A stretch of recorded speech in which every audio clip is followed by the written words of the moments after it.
ఒక బౌల్లోకి చికెన్ తీసుకొని ఒక egg, ginger garlic paste, salt, black pepper, maida, cornflour and dark soya sauce. ఇప్పుడు స్పూన్తో కానీ చేత్తో కానీ మంచిగా కలుపుకొని ఫ్రిడ్జ్లో 1 అవర్ పెట్టుకోండి, లేదా ఓవర్ నైట్ కూడా పెట్టుకోవచ్చు.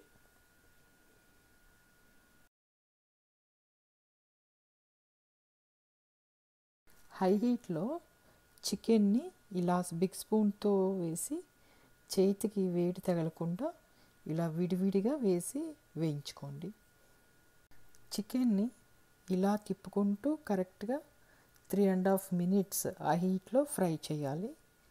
ఈచ్ బ్యాచ్ ఎగ్జాక్ట్గా మీరు 3.5 minutesకి ఏ డౌట్ లేకుండా తీసేయండి.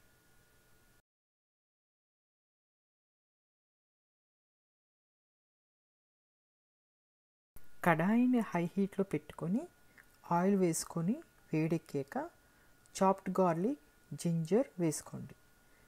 ఇటు అటు తిప్పి ఇప్పుడు స్ప్రింగ్ ఆనియన్ వేసుకొని 1 minute వేయించి చూడండి. చూసారా, కొంచెం కలర్ చేంజ్ అయింది. ఇప్పుడు క్యాప్సికమ్స్ అండ్ ఆనియన్ వేసుకోండి, లేదా గార్లిక్, జింజర్ వేయించినప్పుడే, స్ప్రింగ్ ఆనియన్స్ వేయించుకున్నప్పుడే ఒక 30 seconds జస్ట్ అవి అలా వేయించే కూడా వేసేసుకోవచ్చు. క్యాప్సికమ్స్, ఆనియన్స్ మీరు అలా చేసుకోవచ్చు, ఇలా చేసుకోవచ్చు. ఇప్పుడు క్యాప్సికమ్స్ కొంచెం వేగాయి కదా, స్టవ్ని మీడియం ఫ్లేమ్లోకి తీసుకొచ్చి ఇప్పుడు 1 tablespoon red chilli sauce, dark soya sauce, 2 tablespoons tomato ketchup, salt, pepper powder, అలాగే 1 minute కలుపుతూ ఉండండి. ఇప్పుడు 2 cups వాటర్ వేసుకోండి.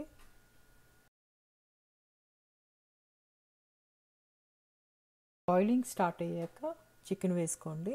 అలాగే మీడియం ఫ్లేమ్లో 2 minutes దాకా కుక్ చేయండి. 2 minutes తర్వాత లో ఫ్లేమ్లో పెట్టి ఇప్పుడు 2 tablespoons ఆఫ్ కార్న్ఫ్లవర్ లిక్విడ్ వేసుకోండి.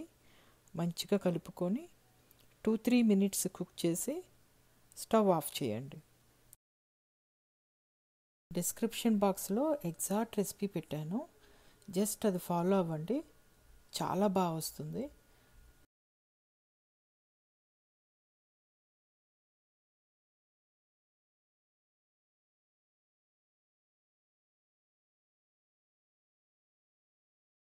లాస్ట్లో ఈ స్ప్రింగ్ ఆనియన్ తొడుములు వేసుకొని స్టవ్ ఆఫ్ చేసుకోండి. మీరు కూడా తప్పకుండా ట్రై చేసి కామెంట్స్ సెక్షన్లో చెప్పండి.